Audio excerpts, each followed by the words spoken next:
Zexthera Volknine stood before the massive viewing window of her office, watching the morning sun rise over the Galactic War Academy. Her crystalline neural implants caught the light and scattered it in tiny rainbows across her blue-scaled face. For 47 standard years, she had run this place. For 47 years, no student had ever completed her final test. She was proud of that record. The academy stretched out below her like a small city. Training fields, simulation centers, barracks for 200 students, and the command towers where future military leaders learned the art of war. Every species in the galaxy sent their best young minds here. The Catherian Council had chosen her to run this place because she understood something others did not. War was not about winning. War was about understanding the cost of failure. Her desk computer chimed softly. The new class roster had arrived. 200 students from 47 different worlds. She scrolled through the names and species designations. Zilaki from the crystal forests of Mond Prime, Morven warriors from the iron cities of Keth, hegemony nobles with their perfect genetic modifications, the usual mix of the galaxy's finest youth. Then she stopped at one name. Marcus Chen. Human. Male. Age 22 standard years. Homeworld. Earth. Zexthera frowned. Humans were still new to galactic society. Barely 50 years since first contact. They were considered a developing species, not ready for real military leadership, yet here was one in her academy. She opened his file. Agricultural background, no formal military training. Physical scores were average for human standards, which meant below average for most galactic species. His psychological profile showed normal stress responses and standard problem-solving abilities. Nothing special. Nothing that would survive her academy. She closed the file and walked to her window again. In 3 hours, these 200 students would arrive. In 3 hours, she would begin the process of breaking them down. Most would leave within the first month. The strong ones might last 3 months. The exceptional ones could survive 6 months of training. But none would pass the final test. The Crucible Protocol waited at the end of their training like a wall of steel. 72 hours of command simulation designed to crush even the strongest minds. She had created it herself, testing and refining it for decades. It was perfect in its impossibility. Her assistant, a young Kytherian named Veltar, entered the office. His scales were still the bright green of youth, not yet darkened by years of military service. Commander Vok 9, the transport ships are approaching. The new students will arrive in 2 hours. Good. Are the quarters prepared? Yes, Commander. Squad assignments have been made according to your specifications. Zexthera had divided the students into 10 squads of 20 each. She always put the weakest candidates together in the last few squads. It helped them support each other before the inevitable failure. Squad Tertius would get the agricultural human and others like him, the ones with no real hope of success. What about the opening ceremony preparations? Everything is ready, Commander. The holographic displays are tested. Your speech is loaded into the system. Zexthera nodded. The opening ceremony was important. It set the tone for everything that followed. The students needed to understand immediately that this was not like any training they had experienced before. This was War Academy. This was where soft dreams came to die. 2 hours later, she stood on the great platform overlooking the assembly hall. 200 young beings from across the galaxy sat in perfect formation. She could see the confidence in many faces. They thought they were ready. They thought their previous achievements meant something here. Students of the Galactic War Academy, her voice echoed through the hall. You have come here believing you understand war. You are wrong. You have come here believing you understand command. You are wrong. You have come here believing you are ready to lead others in battle. You are wrong. She paused, letting her words sink in. This academy has graduated exactly 0 students in its 47-year history. No being has ever completed our final examination. No being has ever proven worthy of the title Graduate of the War Academy. Nervous shifting rippled through the crowd. Good. Fear was the beginning of wisdom. You will be tested in every way possible. Your bodies will be pushed beyond their limits. Your minds will face problems with no solutions. Your spirits will be broken and rebuilt. Most of you will leave within weeks. The few who remain will face the Crucible Protocol. Our final test. It will destroy you utterly. She could see some students already doubting themselves. Others looked angry. A few seemed excited by the challenge. All reactions she had seen before. Why do we do this? Because war is not a game. Command is not an honor. Leadership in battle means choosing who lives and who dies. It means making decisions that will haunt you forever. It means accepting that sometimes, despite your best efforts, you will fail. And in that failure, good beings will die.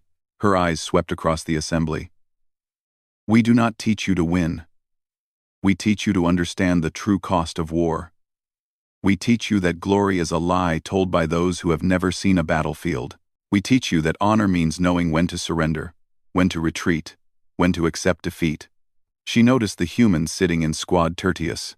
He looked small among the larger alien students. His face showed no particular emotion, just attention. She wondered how long he would last. A week, perhaps. Maybe 2 if he was stubborn. Your training begins tomorrow at dawn. Squad leaders will assign your first exercises. Remember this moment, students. Remember how you feel right now, because you will never feel this confident again. The ceremony ended, and students filed out to find their quarters. Zexthera remained on the platform, watching them go. 47 years of this routine, 47 years of watching bright young minds learn the hardest lesson in the galaxy. There were no winners in war. There were only survivors and the dead. Tomorrow, she would begin teaching them this truth. And like all the classes before them, they would learn it through failure. The human would probably be among the first to break. His species was too young, too inexperienced, too soft for the realities of galactic warfare. She had seen it all before. The Academy was unbreakable because it taught an unbreakable truth. 3 weeks into the new term, Zexthera reviewed the dropout reports while sipping her morning stimcaf. The numbers followed the expected pattern. 67 students had already left the Academy. The Zalaki crystal singers had cracked under the psychological pressure tests, their fragile minds unable to handle simulated combat stress. The Morven had struggled with multi-species coordination exercises, their warrior culture making them too aggressive for complex tactical cooperation. Squad Tertius, where she had placed the human Marcus Chen, had lost 8 of its 20 members. The remaining 12 included several she expected would leave within days. All, except one. Marcus Chen continued to attend every class, complete every exercise, and pass every test. Not with outstanding scores, but well enough to avoid elimination. This surprised her. Most humans who had attempted galactic military training in the past had struggled with the technical aspects and alien military doctrine. She pulled up his latest evaluation reports. Combat instructor Hevron had noted unusual problem-solving approaches. Tactical doctrine Professor Keelan had marked several assignments as non-standard, but technically correct. Simulation Commander Tex Vol had written simply, "Student shows unexpected adaptability." Zexthera decided to observe Squad Tertius directly during their afternoon tactical exercise.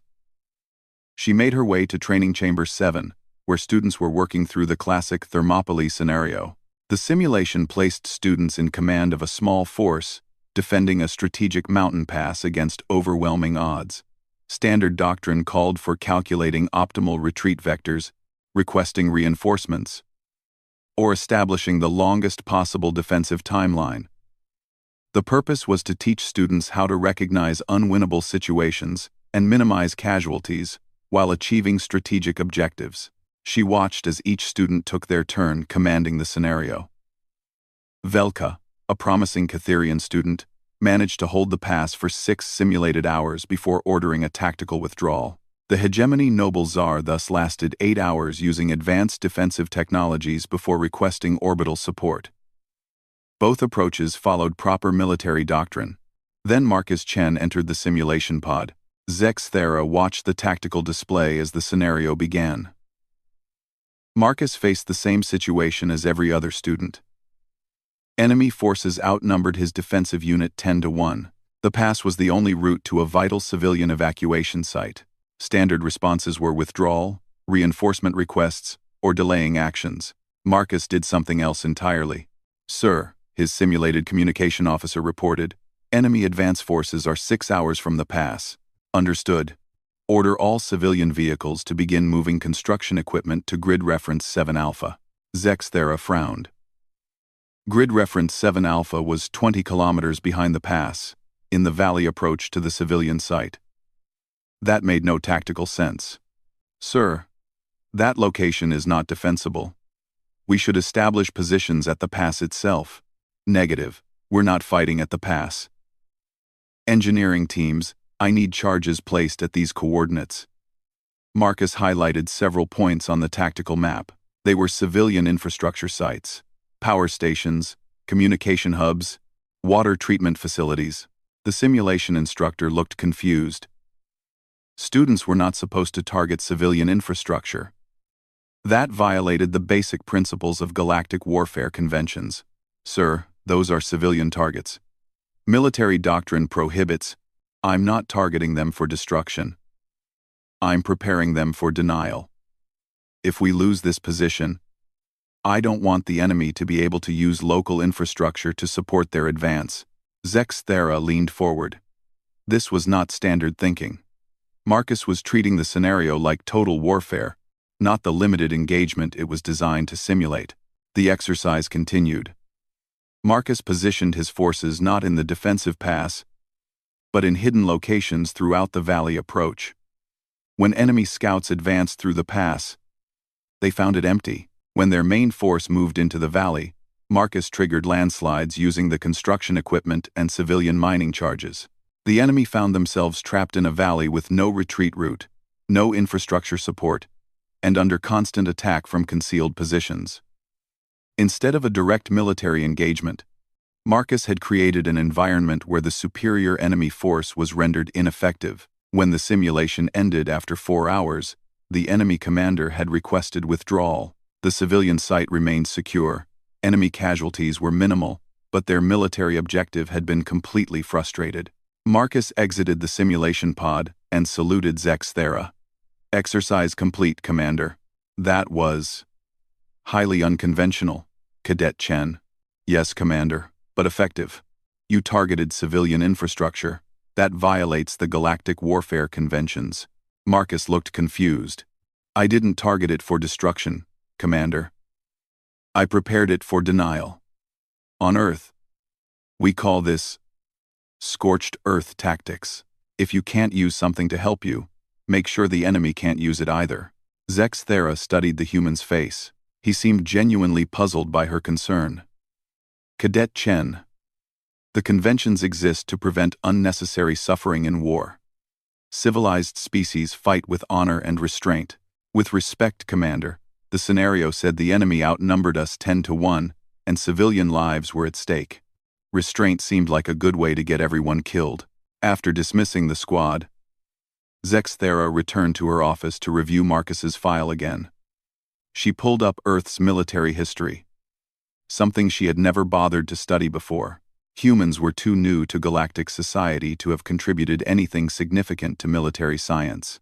What she found disturbed her. Human warfare was nothing like galactic standards.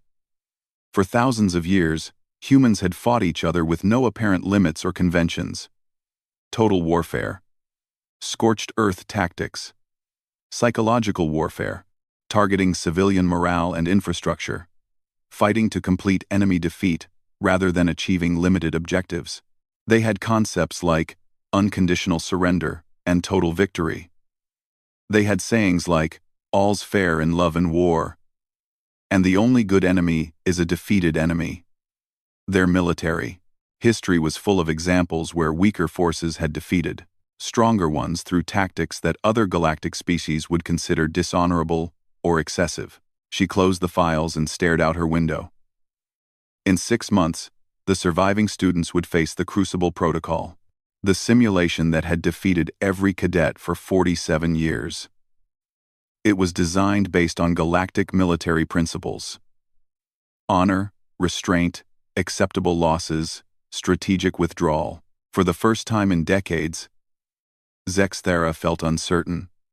What would happen when someone entered that simulation who had never learned those principles? Someone whose species had spent millennia learning to fight without rules, without honor, without restraint? Someone who didn't fight to fight well, but fought only to win? She made a note in Marcus Chen's file. Requires additional observation. Tactical thinking patterns inconsistent with galactic military doctrine. Recommend psychological evaluation to ensure adherence to warfare conventions.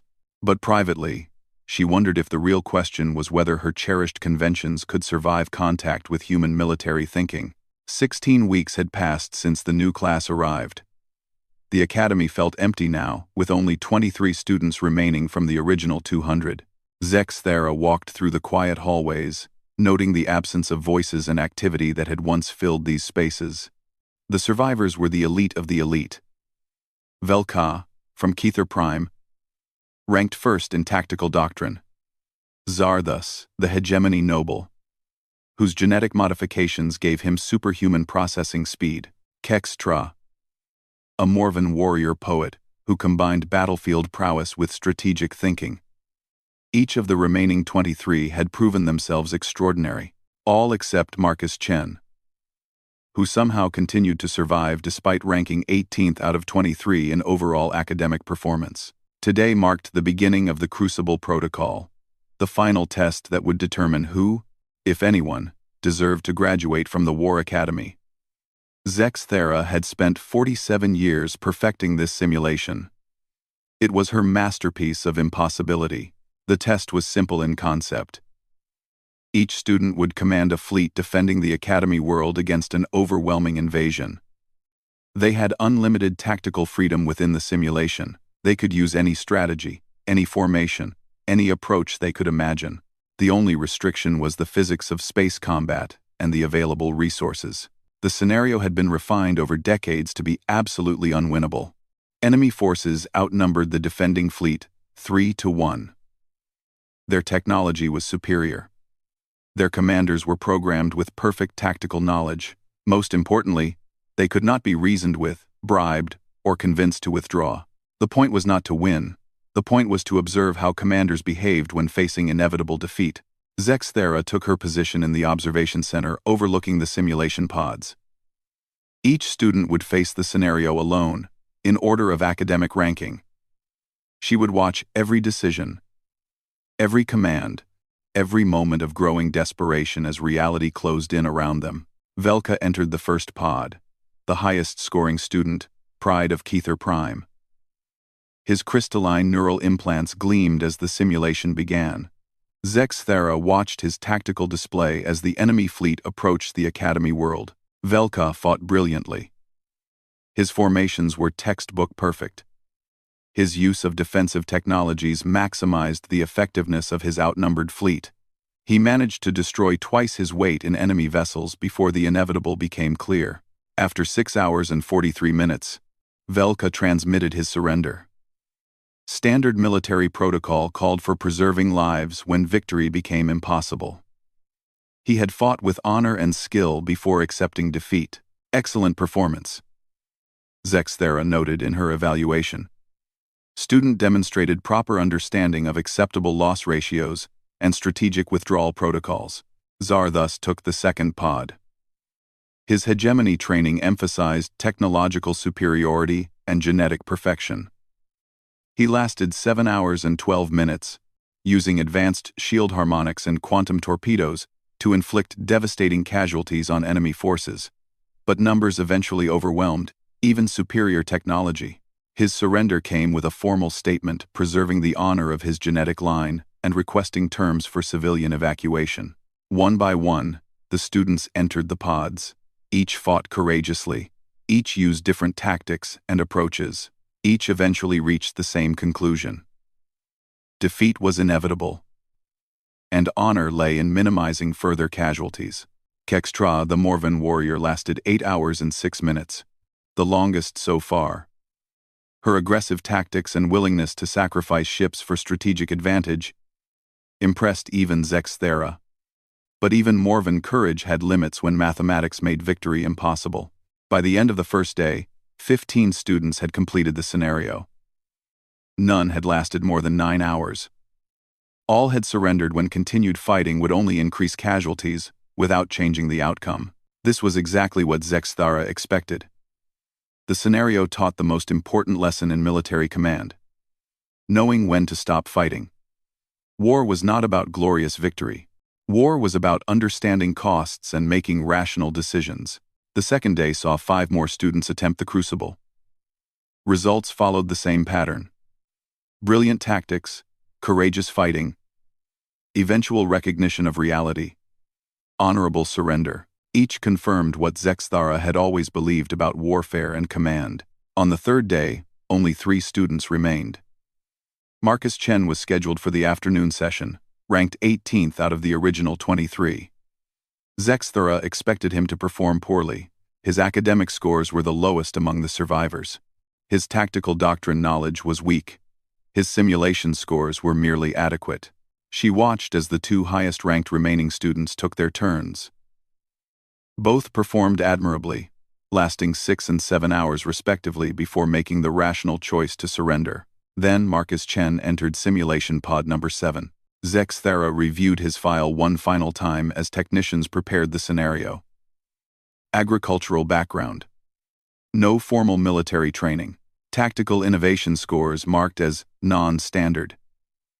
Previous simulation results showing unusual but effective approaches. She had noted his tendency to ignore conventional tactics in favor of creative solutions. But creativity could not overcome the mathematical reality of the Crucible protocol. Nothing could. Beginning scenario initialization, announced the simulation technician. All systems green. Cadet Chen, are you ready to begin? Ready, sir. The simulation began. Marcus appeared on the tactical display as Admiral Chen, commanding a small defensive fleet around the Academy world. Enemy forces approached from 3 vectors, their massive fleet darkening space with the shadows of thousands of warships. Zexthara settled back to watch another inevitable defeat. She expected Marcus to last perhaps 4 hours given his limited tactical training. Certainly no more than 6. The simulation would break him like it had broken every other student for 47 years. Instead, something unprecedented began to unfold on the tactical display. Marcus did not move his fleet into defensive positions around the Academy world. He did not establish formation screens or prepare for direct engagement. Instead, he ordered his forces to the outer system, toward the asteroid mining stations and cargo depots that supplied the Academy. Admiral Chen, his simulated tactical officer, reported, "Enemy forces are advancing on the Academy. Should we not intercept them?" Negative. All ships proceed to mining station coordinates. Engineering teams prepare for immediate asteroid demolition. 7. Zexthara frowned. This made no tactical sense. Marcus was abandoning the objective he was supposed to defend. What could he possibly hope to accomplish at mining stations while enemy forces attacked the Academy? She was about to find out that her perfect, unwinnable scenario was about to encounter something it had never faced before. Someone who refused to fight the battle she had designed. For the first hour, Zexthara watched in confusion, as Marcus ignored the approaching enemy fleet entirely. While thousands of hostile warships advanced toward the Academy world, he systematically visited every mining station, cargo depot, and supply facility in the outer system. Admiral Chen, his communications officer, reported urgently, "Enemy vanguard forces are now 4 hours from Academy orbital space. We need to establish defensive positions. Continue current operations." Marcus replied calmly. "All mining charges are to be redistributed to cargo vessels. Every civilian freighter is now a potential weapons platform." Zexthara leaned forward in her observation chair. This was not military doctrine. This was something else entirely. Marcus was treating civilian infrastructure as military assets, which violated every principle of civilized warfare. "Sir, the Galactic Warfare Conventions prohibit the militarization of civilian vessels. The conventions assume both sides follow them. Has the enemy agreed to limit their attacks to military targets only?" The simulation could not answer that question because it had never been asked before. No student had ever questioned whether the enemy followed the same rules they did. By hour 2, Marcus had converted 17 mining vessels into improvised missile platforms loaded with industrial explosives. He had commandeered 43 cargo freighters and packed them with mining charges. Most disturbing to Zex Thera, he had begun broadcasting surrender offers to individual enemy ships, not the enemy fleet commander. Unknown vessels. This is Admiral Chen of the Academy Defense Force. Any ship that withdraws from this system within the next 2 hours will be allowed safe passage. Any ship that continues toward Academy space will be considered hostile and destroyed.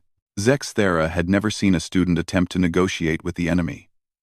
The simulation was designed for military engagement, not diplomacy. But Marcus was not trying to avoid battle. He was trying to make battle too expensive to continue. Enemy forces entered the middle system. Marcus struck. The converted mining ships appeared from behind asteroids, like a swarm of angry insects. They did not engage in formation combat. They did not attempt to match shields or exchange honorable fire. They simply rammed enemy vessels at full speed, detonating their mining charges on impact. Within minutes, the enemy's perfect formation dissolved into chaos. Ships scattered to avoid suicide attacks. Command and control broke down as vessels found themselves fighting individual battles instead of coordinated engagements. Sir, enemy fleet is requesting clarification on rules of engagement. They are asking why we are using suicide tactics. Tell them this is how humans fight when someone threatens our home. Zex Thera felt something cold settling in her stomach. This was not the elegant ballet of space combat she had studied for decades. This was something savage and primitive. Something that treated every resource as expendable in service of victory. Hour 3 brought new horrors. Marcus had identified the enemy fleet's fuel depot ships and targeted them exclusively with his remaining military vessels. When enemy commanders tried to protect their logistics, he used captured enemy personnel as unwilling intelligence sources. Sir, we have survivors from the enemy vessel we just destroyed. Standard protocol calls for medical treatment and prisoner protocols. Interrogate them first. I need to know their fleet's fuel consumption rates, ammunition supplies, and morale status. Medical treatment can wait. This violated everything Zex Thera believed about honorable warfare. Prisoners were to be treated with dignity and respect. Information was gathered through proper intelligence channels, not coerced interrogation of wounded enemy personnel. But it was working. Marcus now knew exactly how long the enemy fleet could operate without resupply.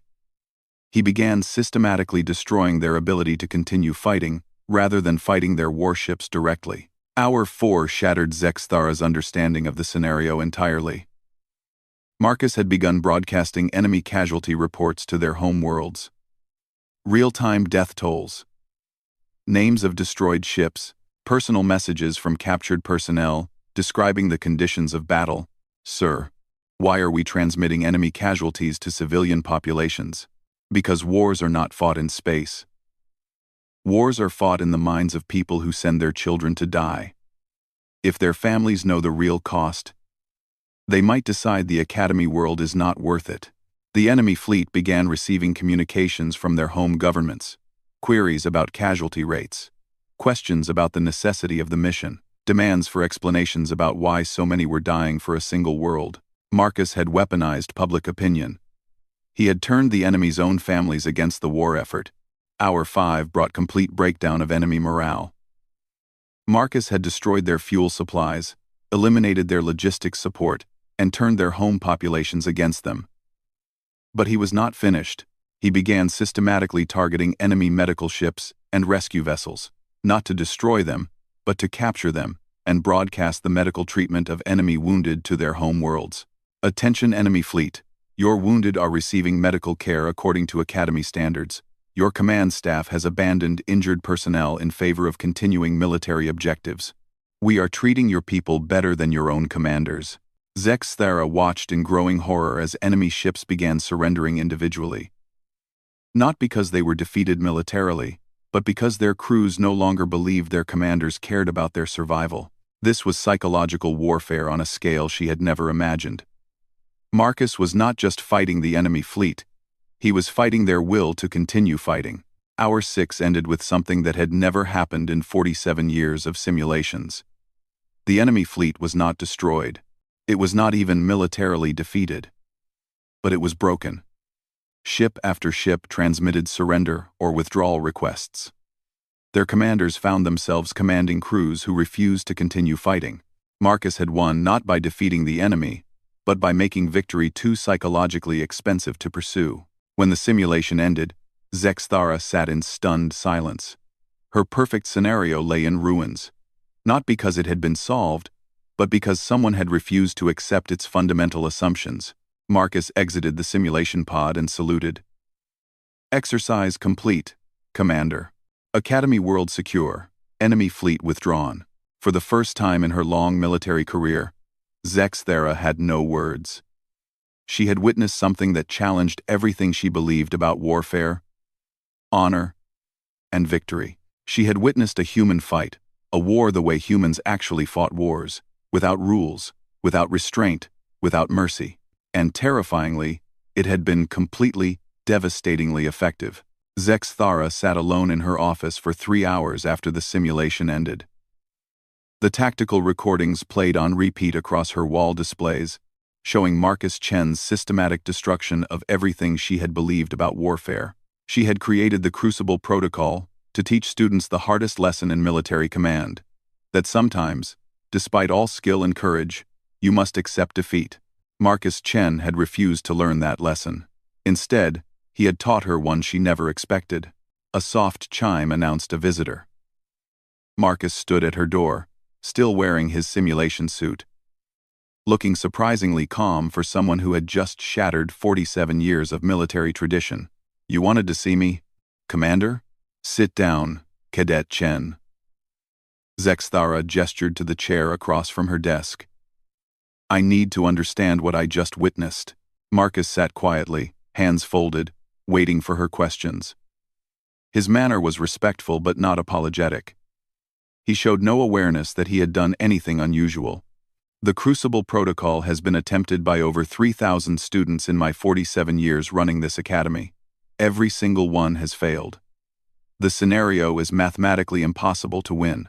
How did you succeed?" "I didn't fight the scenario you created, Commander. I fought the war that was actually happening." "Explain." Marcus looked thoughtful for a moment. "With respect, Commander, your scenario assumes that both sides are fighting the same kind of war. It assumes civilized rules, honorable conduct, and acceptable losses.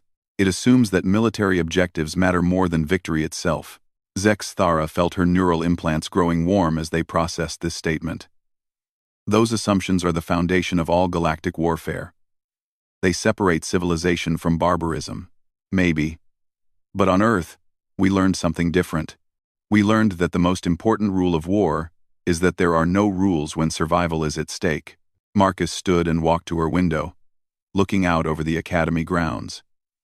"You created a scenario where losing with honor was considered acceptable, where students were supposed to learn when to surrender gracefully.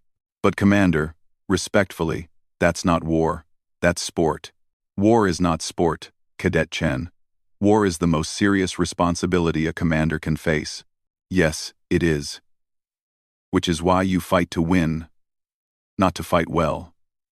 Zexthara accessed her neural implants, pulling up human military history files she had studied after Marcus's earlier unconventional performances. What she found there still disturbed her. "Your species has a history of total warfare, of targeting civilians, destroying infrastructure, fighting without restraint. Yes, and we're still here." Marcus turned back to face her. "Commander, every other species in the galaxy developed military doctrine after achieving spaceflight. After making contact with galactic civilization, you all learned to fight according to shared rules and principles, as civilized beings should. But humans learned to fight on a world where there were hundreds of different nations, each with different rules, different values, different gods. We spent thousands of years learning how to defeat enemies who didn't share our assumptions about honor or restraint." Zexthara felt something shifting in her understanding. "Continue. We learned that if you want to survive, you don't fight the way your enemy expects you to fight. You fight the way that wins." Your scenario expected me to try to win a space battle according to galactic military doctrine. Instead, I fought a human war. By ignoring the galactic warfare conventions. By remembering that the goal of war is victory, not adherence to rules that your enemy might not follow. Marcus sat back down, his expression serious but not challenging. Commander, what would happen if the Academy faced a real enemy, not a simulation, but actual hostile forces that didn't care about galactic conventions? Zex Thera had never considered that possibility. The galaxy had been at peace for over 200 years. The few conflicts that arose were settled according to established protocols and limitations. Such a scenario is extremely unlikely, Cadet Chen. But if it happened? If some species decided that galactic conventions were suggestions rather than laws? If they fought to win rather than to fight honorably? The question hung in the air between them. Zexthara realized she had no answer. Her entire military philosophy, her life's work, had been built on assumptions that everyone shared the same basic principles about warfare. Your simulation taught students how to lose gracefully, Marcus continued gently. That's valuable in a galaxy where everyone agrees on the rules. But what happens when someone doesn't agree? Zexthera reviewed the simulation recordings again, seeing them now with new understanding. Marcus had not cheated or violated the scenario's technical parameters. He had simply refused to accept its cultural assumptions. On Earth, Marcus said quietly, we have a saying. There are no points for second place. When the survival of your people is at stake, honor becomes a luxury you can't afford. And this is how humans approach all conflicts, only when something we care about is threatened. Most of the time, we're perfectly happy to follow rules and fight fair. But when someone threatens our home, our family, our way of life, Marcus's voice hardened slightly. Then we fight to win, by any means necessary. Zexthara stood and walked to her window, looking down at the academy that had been her life's work. For 47 years, she had been proud that no student had ever passed her final test. She had believed that this proved the test's value in teaching humility and wisdom. Now she wondered if it had simply proven that she was teaching the wrong lesson. Commander, Marcus said softly, your academy produces students who know how to lose with dignity. That's admirable. But what if someday the galaxy needs commanders who know how to win without dignity? That night, Zexthera composed her resignation letter to the Catherian Council. She recommended that the academy be completely restructured, with a new curriculum. She recommended that Marcus Chen be assigned as a consultant in developing new tactical doctrine. Most importantly, she recommended that the galaxy begin preparing for the possibility that their assumptions about civilized warfare might someday prove dangerously naive. Her final log entry read, for 47 years, I believed the Academy's purpose was to teach students the wisdom of accepting defeat when victory became impossible. Today, a human taught me that wisdom lies not in accepting defeat, but in refusing to define victory according to your enemy's rules. The most important lesson in war is not when to surrender, but how to fight when surrender means extinction. She sent the letter and began packing her personal items. Tomorrow, someone else would run the War Academy. Someone who understood that sometimes the greatest victory is admitting you have been wrong for 47 years. Outside her window, the Academy's lights twinkled in the darkness. Soon, those halls would ring with new lessons about warfare. Lessons that might prepare the galaxy for threats they had never imagined. Lessons about fighting to win.